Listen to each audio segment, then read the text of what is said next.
السلام عليكم، ازيكم يا حلوين؟ يا رب دايما تكونوا بخير. فيديو النهارده هنعمل مع بعض كيكة الحليب التركية او كيكة التريليتشا، او كيكة التوفي زي ما تحبوا تسموها. هي كيكة مشهورة جدا في تركيا. يعني الاساسي فيها الحليب، عشان كده بيسموها كيكة الحليب. طعمها حلو جدا وطريقتها سهلة، ان شاء الله هتعجبكم. تابعوا معايا الفيديو للاخر، بس اهم حاجة انزلوا اعملوا لايك، واللي لسه ما اشتركش معانا في القناة يشترك من كلمة اشتراك اللي باللون الاحمر، هتلاقيها تحت الفيديو على الشمال. ويلا بقى نبدأ الفيديو كده مع بعض. عندي هنا 6 بيضات، انا هعملها بدقيق سبونج جاهز. انا هستخدم نص كيلو دقيق عليه 6 بيضات ونص كوباية مية، معلقة كبيرة فانيليا ومعلقة خل. طبعا دقيق السبونج الجاهز احنا عملناه قبل كده مع بعض في التورتايه، بس كان بالكاكاو. هو بيجي عليه كل حاجة، السكر والبودر وكل حاجة، المحسن كل حاجة فيه. فانا بس بحط عليه البيض والمية والفانيليا والخل. 6 بيضات، نص كوباية مية، والفانيليا والخل. اهم حاجة فيه بقى ان انتي لما بتيجي تضربيه كده، خلاص شغلت المضرب، ما ينفعش ان احنا نوقف المضرب. نشغل من 7 ل10 دقايق في اتجاه واحد ومتواصل، ما نوقفش المضرب خالص.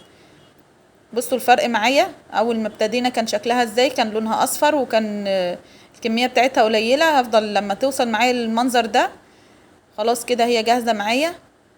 هبدأ افضيها. انا عندي هنا بايركس كبير مقاس 30، انا دهنته بالزبدة.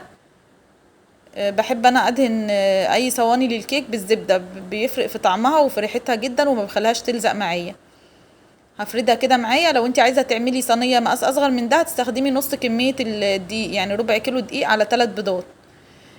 انا دخلتها الفرن على درجة حرارة 180 على الرف اللي في النص، اخدت معايا نص ساعة و5 دقايق بالظبط.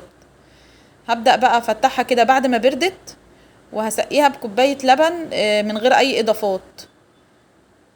كوباية كاملة، ما تستكتريش الكمية. هي الكوباية دي كده مناسبة، وهو الكيكة هتشربها كلها، مش هيبقى فيها اي حاجة. هبدأ اجهز بقى معايا الطبقة التانية. هحتاج عندي هنا كوباية لبن، كوباية من الكريم شانتيه البودر اللي هو الخام. الخام ده بيكون من غير سكر. وعندي هنا معلقتين باستري كريم. لو موجودين، مش موجودين مفيش مشكلة، بس هو طعمه بيفرق جدا، طعمه حلو قوي في الكريمة. وانا زودت معلقة سكر بودرة واحدة، لان التوفي اللي انا هحطه هيبقى مسكر والكيكة مسكرة، فيعني كده مظبوط. وهبدأ انا زودت كوباية لبن الاول، وهبدأ ازود النص التاني تدريجي لما اوصل للقوام اللي انا عايزاه. علشان الكريمة اللي احنا بنشتريها الخام مش كلها زي بعضها، في منها بيشرب السوائل، وفي ما على طول بتحس ان هي بقت سايلة منك.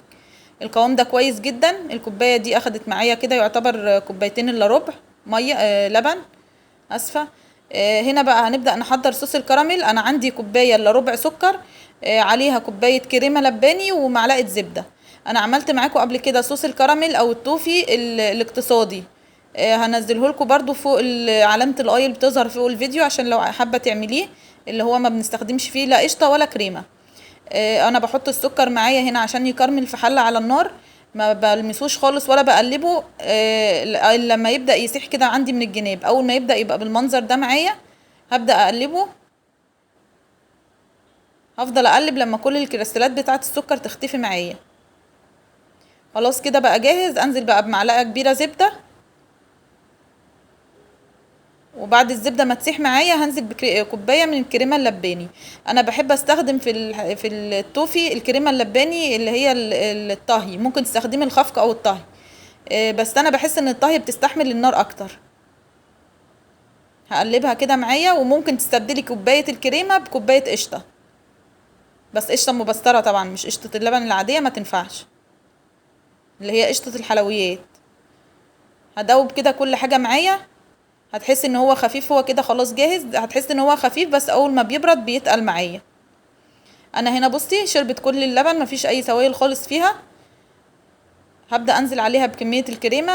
هي بحتاج لها كمية كريمة كويسة، يعني بتبقى تقريبا طبقة الكريمة قد طبقة الكيك. هبدأ افردها كده معايا. اهم حاجة بقى اللي لسه ما عملش لايك ينزل يعمل اللايك، واللي لسه ما اشتركش معانا في القناة يشترك. هسوي الوش كده على قد ما اقدر، علشان لما انزل عليها الصوص التوفي. هدخلها بقى عندي التلاجة شوية، وبعدين هنزل عليها بالتوفي. بصي هو برد وانا ما دخلتوش التلاجة، وبقى تقله كده. لما بيدخل التلاجة بيتقل كمان اكتر. لو انت حباه يعني اتقل من كده، ممكن تعملي يعني كوبايه الا ربع الكريمه مع كوبايه الا ربع سكر، يبقى المقدارين قد بعض بالظبط. بس انا بحب يكون خفيف شويه لانه لسه بيتقل في التلاجة. هفرده كده عليها بالراحه. انا الكيكه دي انا بحبها بصراحه تاني يوم، يعني هي اما بتتعمل وتاكليها تاني يوم بيبقى طعمها احسن كتير من اول يوم.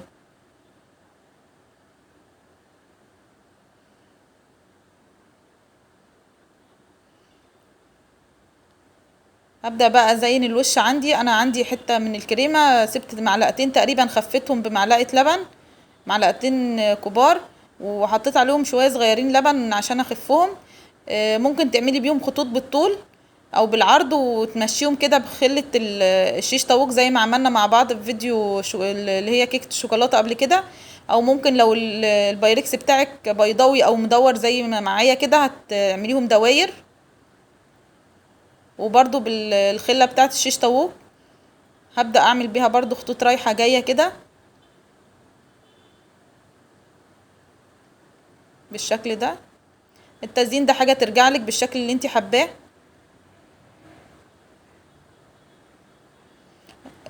الافضل ان انت تدخليها التلاجة مش اقل من 3-4 ساعات، علشان كل الطبقات دي تتداخل مع بعضها والطعم بتاعها الفليفر بتاعها يكون اعلى. وكمان لما بتيجي تقطعيها بيبقى الكراميل ماسك نفسه شوية. بس انا هقطعها معاكم على طول. ما تنسوش بقى تعملوا لايك، واشوفكم في فيديو جديد ان شاء الله. مع السلامة.